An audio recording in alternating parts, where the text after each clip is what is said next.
ওয়ালাউ আন্না আহলাল কুরা আমানু ওয়াত্তাকাউ লাফাতাহনা আলাইহিম বারাকাতিন মিনাস সামাই ওয়াল আরদ। যে জনপদ আল্লাহর প্রতি ঈমান আনবে এবং তাকওয়া অবলম্বন করবে, আল্লাহ রাব্বুল আলামিন সে জনপদের জন্য আসমান এবং জমিনের বরকতের দরজাসমূহ খুলে দিবেন। তাহলে আমরা সর্বপ্রথম ঈমানের পরে আমরা তাকওয়া অবলম্বন করতে হবে। তাকওয়া কি জিনিস? তাকওয়া হলো আল্লাহ রাব্বুল আলামিনের ভয়ে গুনাহ পরিত্যাগ করা, গুনাহ থেকে বেঁচে থাকা। দ্বিতীয় পয়েন্ট হলো বিসমিল্লাহ বলে সব কাজ শুরু করা। রাসূল কারীম সাল্লাল্লাহু আলাইহি ওয়াসাল্লাম বলেছেন, তোমরা যখন খানা শুরু করবে তখন বিসমিল্লাহ বলে খানা শুরু করবে, তাহলে তোমাদের খানার মধ্যে শয়তান শরীক হতে পারবে না। তাহলে যে ব্যক্তি খানা খাওয়া শুরু করার সময় বিসমিল্লাহ বলে শুরু করলো, তাহলে তার সামনে যে খানা রয়েছে সেই খানাগুলা খেয়ে পরিতৃপ্ত হবে, শয়তান তার খানার মধ্যে অংশ নিতে পারবে না। এরপর তৃতীয় পয়েন্ট হলো রিজিক বৃদ্ধি করার জন্য আমাদেরকে কোরআনের সাথে সম্পর্ক বাড়িয়ে দিতে হবে। কোরআনে কারীমের তেলাওয়াত বেশি বেশি করতে হবে। কোরআনে কারীম আমাদেরকে বুঝার চেষ্টা করতে হবে এবং কোরআনে কারীমের মধ্যে আল্লাহ রাব্বুল আলামিন আমাদেরকে যে আদেশ দিয়েছেন, নিষেধ করেছেন যে সমস্ত কাজের, সেগুলা থেকে আমাদেরকে বেঁচে থাকতে হবে। যেভাবে বলেছেন সেভাবে আমাদেরকে আমল করার জন্য চেষ্টা করতে হবে। তাহলে আমাদের রিজিকের মধ্যে আল্লাহ রাব্বুল আলামিন বরকত দান করবেন। চতুর্থ নাম্বার হলো দান সদকা করা। বেশি বেশি দান সদকার মাধ্যমে আল্লাহ রাব্বুল আলামিন রিজিকের মধ্যে বরকত দান করেন। রাসূল কারীম সাল্লাল্লাহু আলাইহি ওয়াসাল্লাম ইরশাদ করেছেন, আস-সাদাকাতু তারুদ্দুল বালা। যে ব্যক্তি দান সদকা করবে তার থেকে বলা মুসিবত দূর হয়ে যাবে। যদি আমরা দান সদকা করি, আমরা যে ব্যবসা বাণিজ্য করি, রুজি রোজগার করি, রুজি রোজগারের মধ্যে বলা মুসিবত আসার কারণে আমাদের লস হয়। আমরা যদি দান সদকা বেশি বেশি করি, তাহলে আসমানের বলা আসমানে উঠে যাবে, জমিনের বলা জমিনে দাফন হয়ে যাবে। আমাদের ব্যবসা বাণিজ্যের মধ্যে, রুজি রোজগারের মধ্যে বরকত হবে। এরপর 5 নাম্বার পয়েন্ট হলো আত্মীয়তার সম্পর্ক বজায় রাখা, রক্তের সম্পর্ক ছিন্ন না করা। এটা পরীক্ষিত আমল। এটার মাধ্যমে আল্লাহ রাব্বুল আলামিন রিজিকের মধ্যে বরকত দান করেন। রাসূল কারীম সাল্লাল্লাহু আলাইহি ওয়াসাল্লাম এক হাদিসের মধ্যে ইরশাদ করেছেন, লা ইয়াদখুলুল জান্নাতা কাতি'। আত্মীয়তা ছিন্নকারী বেহেশতে প্রবেশ করিবে না। তাহলে আত্মীয়তা ছিন্ন করা এটা কত বড় জঘন্য অপরাধ হইতে হলে রাসূল কারীম সাল্লাল্লাহু আলাইহি ওয়াসাল্লাম হাদিসের মধ্যে কথা বলেছেন, যে ব্যক্তি আত্মীয়তা ছিন্ন করে সে বেহেশতে প্রবেশ করিবে না। তাহলে আমরা সবাই আত্মীয়তা বজায় রাখার জন্য চেষ্টা করব। যদি কোনো আত্মীয় স্বজন আমাদের প্রতি জুলুম করে, তাহলেও আমরা চেষ্টা করব তাদের সাথে আত্মীয়তা সম্পর্ক বজায় রাখার জন্য। জুলুমের জন্য, হিংসার জন্য, হাসাদের জন্য সে শাস্তি আল্লাহ রাব্বুল আলামিনের পক্ষ থেকে পাবে, কিন্তু আমাদেরকে চেষ্টা করতে হবে আত্মীয়তা সম্পর্ক বজায় রাখার জন্য। তাহলে আমাদের রিজিকের মধ্যে আল্লাহ রাব্বুল আলামিন বরকত দান করবেন। এরপর 6 নাম্বার হলো নামাজের পাবন্দি করা, সময় মতো নামাজ আদায় করা। আল্লাহ রাব্বুল আলামিন পবিত্র কোরআনের মধ্যে ইরশাদ করেছেন, ওয়া'মুর আহলাকা বিস-সালাতি ওয়াসতাবির আলাইহা লা নাসআলুকা রিজকা নাহনু নারযুকুকা ওয়াল আকিবাতু লিত-তাকওয়া।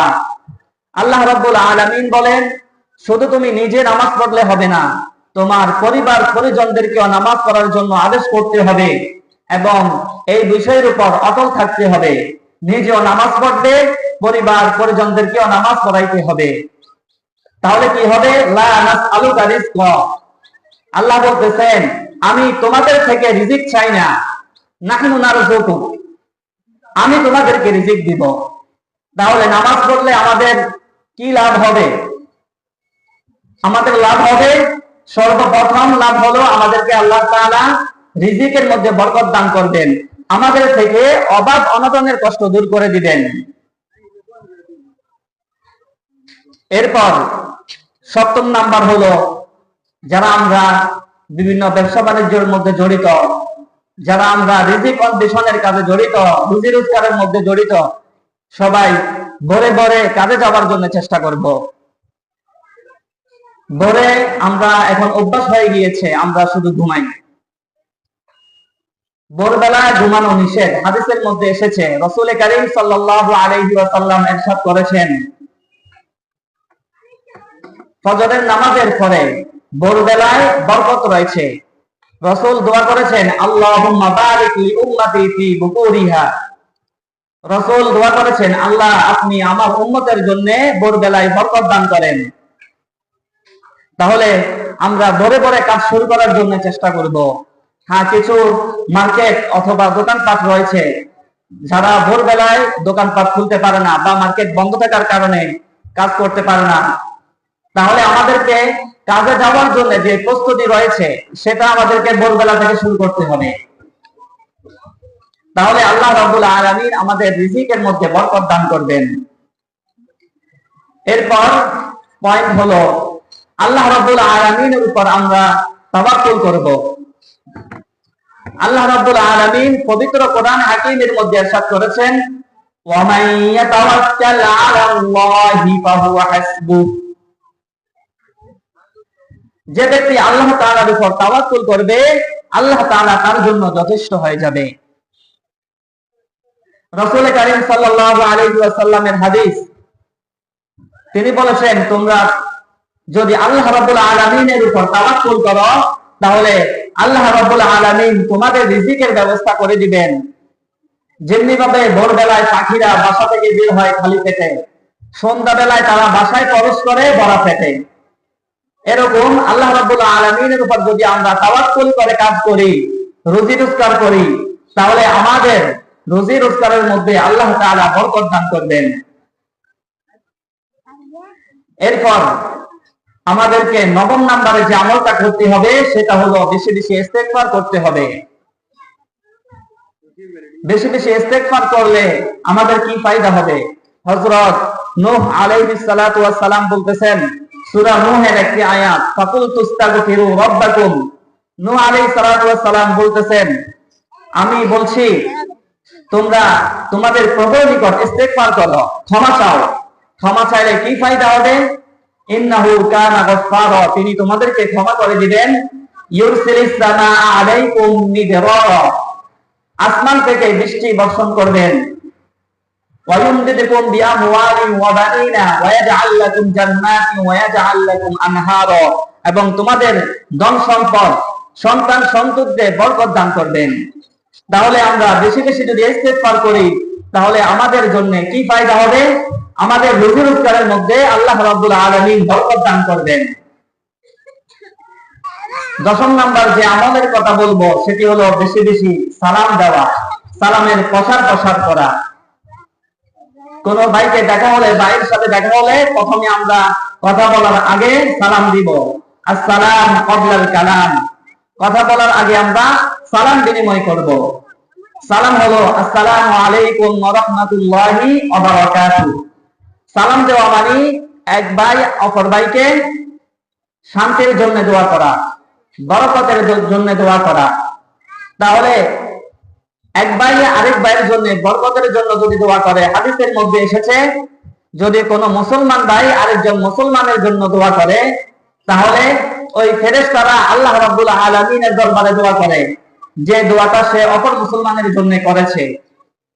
তাহলে যখন আমরা এক ভাইয়ের জন্য বরকতের দোয়া করব, তখন ওই ফেরেশতারা আল্লাহ তাআলার কাছে বরকতের দোয়া করবে, ফলে আমাদের রিজিকের মধ্যে বরকত হবে। তাহলে আমি আপনাদের সম্মুখে যে 10টি পয়েন্ট আলোচনা করেছি, আল্লাহ রাব্বুল আলামিন আমাদেরকে সে অনুযায়ী আমল করার জন্য তৌফিক দান করেন। আমি আপনাদেরকে সংক্ষিপ্ত আকারে আবার সেই 10টি পয়েন্ট আলোচনা করতেছি। 1 নম্বর পয়েন্ট হলো তাকওয়া অবলম্বন করা, আল্লাহ তাআলাকে ভয় করে জীবন যাপন করা। দ্বিতীয় নাম্বার, সব কাজের শুরুতে বিসমিল্লাহ বলা, বিসমিল্লাহ বলে কাজ শুরু করা। তৃতীয়, কোরআন শরীফের সাথে আমাদের সম্পর্ক গড়ে তোলা, কোরআন শরীফ বেশি বেশি তেলাওয়াত করা, কোরআনের অর্থ বোঝা, কোরআন অনুযায়ী জীবন পরিচালনা করা। 4 নাম্বার, দান সদকা করা। 5 নাম্বার, আত্মীয়তার সম্পর্ক বজায় রাখা। এরপর নামাজের পাবন্দি করা। 7 নাম্বার, ভোরে ভোরে কাজে যাওয়া। 8 নাম্বার, তাওয়াক্কুল করা।